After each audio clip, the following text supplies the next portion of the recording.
बहुत समय पहले एक छोटे से गांव में एक दादी माँ रहती थीं, जिनका नाम दादी अम्मा था। उनका घर गांव के किनारे पर था, जहां बाग बगीचे और फूलों की महक थी। दादी अम्मा की एक पुरानी किताब थी, जिसमें कई रोचक और शिक्षाप्रद कहानियां थीं।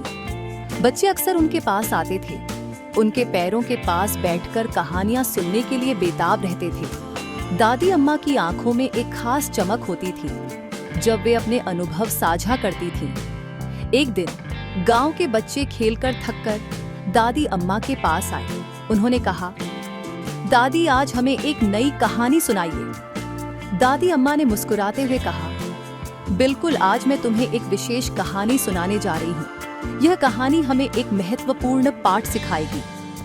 बहुत समय पहले एक छोटे से गांव में एक जादुई पेड़ था।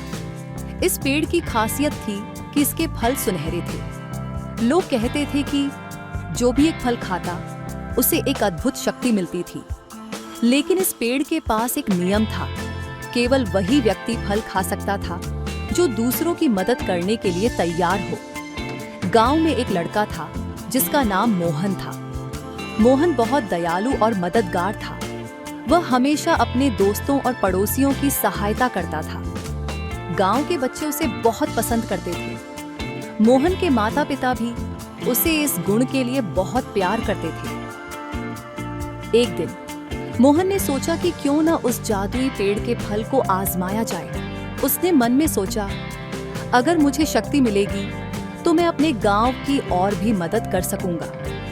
मोहन ने पेड़ के पास जाकर कहा, हे जादुई पेड़, मैं हमेशा दूसरों की मदद करने के लिए तैयार हूँ। कृपया मुझे एक फल दो। पेड़ ने मोहन की बात सुनी और उसे एक सुनहरा फल दिया। जैसे ही मोहन ने फल खाया, उसे अद्भुत शक्ति मिली। वह किसी भी समस्या को हल कर सकता था। अब मोहन गांव के लोगों की समस्याओं को हल करने में और भी सक्षम हो गया। वह बीमारों की देखभाल करता, गरीबों को खाना खिलाता और बच्चों को पढ़ाई में मदद करता। एक दिन गांव में एक बुजुर्ग महिला आई जो बीमार थी। मोहन ने तुरंत उसकी मदद की, उसे दवाई दिलाई और उसके घर तक छोड़ आया। गांव में सभी लोग उसकी दया और मदद के लिए उसकी प्रशंसा करने लगे।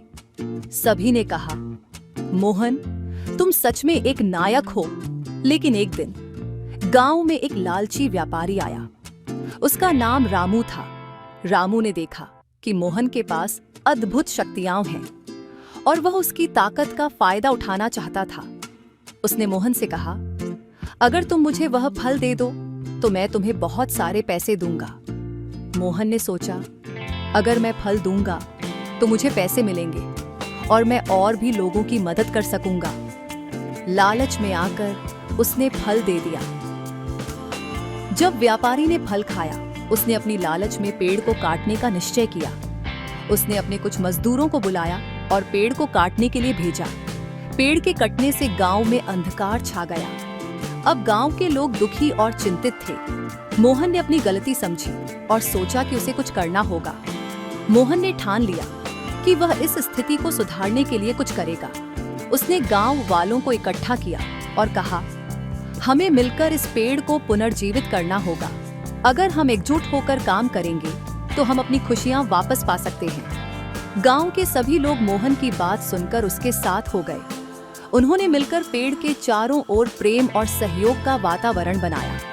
गांव के बच्चे रोज पेड़ की देखभाल करने जाते, उसे पानी देते और उसके चारों ओर खेलते। धीरे धीरे पेड़ फिर से हरा भरा हो गया और सुनहरे फल देने लगा।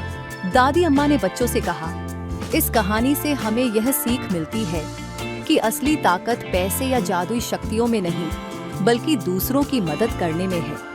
जब हम दूसरों के लिए खड़े होते हैं तो हम सभी को खुशियां बांटते हैं। हमें हमेशा अपने दिल में दया और सहानुभूति रखनी चाहिए। बच्चों ने ताली बजाई और बोले, धन्यवाद दादी, हम हमेशा दूसरों की मदद करेंगे।